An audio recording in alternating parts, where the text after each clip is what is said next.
नहीं चाहते कि ये लोग पढ़ें और जो उच्च वर्ग में शिक्षा में हैं कॉलेज में और जो अपने 10वीं 12वीं के उनमें दो दो तरीके से पढ़ाई करें, है ना। साल में 2 बार परीक्षा और फिर परीक्षा, यानी इसी में उलझाए रखते हैं। दूसरा हमें ये कर रखा है कि पढ़ने मत आता और फीस जमा करा देना, ये भी चल रहा है ढला, है ना।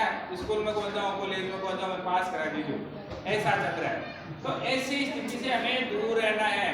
जब आप परीक्षा देने जाओगे, इंटरव्यू में जाओगे, वहाँ आपसे ये नहीं पूछेगा आप कितने रुपए दे करके पास हुए हैं, वो अगला पूछेगा आपको ज्ञान कितना है। और ज्ञान कहाँ से अर्जित होगा? किताबों से। इसलिए घर में अच्छी किताबें रखो, खूब पढ़ो और अपने बच्चों को भी पढ़ाओ, समाज के अन्य लोगों को भी पढ़ाओ। धीरे धीरे अगर पढ़ने की इच्छा है तो हमारी ये एक विशेष रहेगी कि हमें लाइब्रेरी की व्यवस्था करवाएंगे। अगर हम लाइब्रेरी में भी जो नए बच्चे आ रहे हैं, है ना, उतने रुपए में अपने यहाँ लाइब्रेरी हो, इतने बच्चे हो गए अपने कि हम अकेले लाइब्रेरी चलाना चाहें ना, 20 बच्चे आराम से हो जाते हैं। तो 20 बच्चों की लाइब्रेरी व्यवस्था अपनी इस साल के दिसंबर तक करवा लेंगे। छोटा मोटा जो भी कमरा होगा हम 20 बच्चों को पढ़ाने की व्यवस्था कर सकते हैं। ज्यादा आता ही नहीं है, ज्यादा करते कितना आएगा? एक टेबल चाहिए, एक कुर्सी चाहिए और क्या चाहिए। अगर 20 बच्चे पढ़ने वाले हो ना तो ये व्यवस्था करवा देंगे। और पढ़ो, पढ़ने के अलावा अपने पास में कोई चारा नहीं है।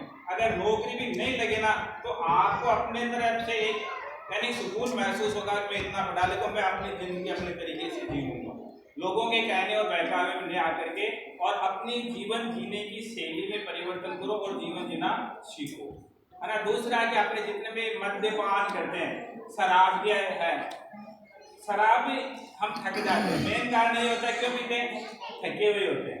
तो थके हुए हो रहे तो इसलिए जरूरी नहीं है कि आप शराब पिए, दूसरी जगह आप भाई 60 रुपए का कितने का है, 60 रुपए का दूध पियो, अरे 60 रुपए का दूध पियो, उसका ज्यादा फायदा होगा नहीं कि शराब से।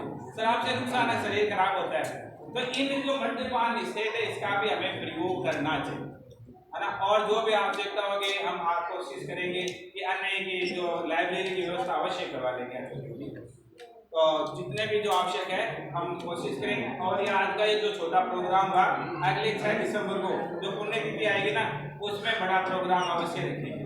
और जितने भी है हमें ये आवश्यक नहीं है कि आप सभी आए, पैसा चंदा इकट्ठा जितना होता है उतना कर लेते हैं, और सारा अच्छी तरीके से कम शारीरिक सहयोग अवश्य करें। भाई केवल धन नहीं होता, कोई जरूरी नहीं है, तो तन तो है ना अपना और मन भी अपना है। तो यहाँ एक जगह आकर के बैठे और इस पर विचार करें हमें आगे क्या करना है। इसी शब्दों के साथ में मैं विराम देता हूँ। धन्यवाद।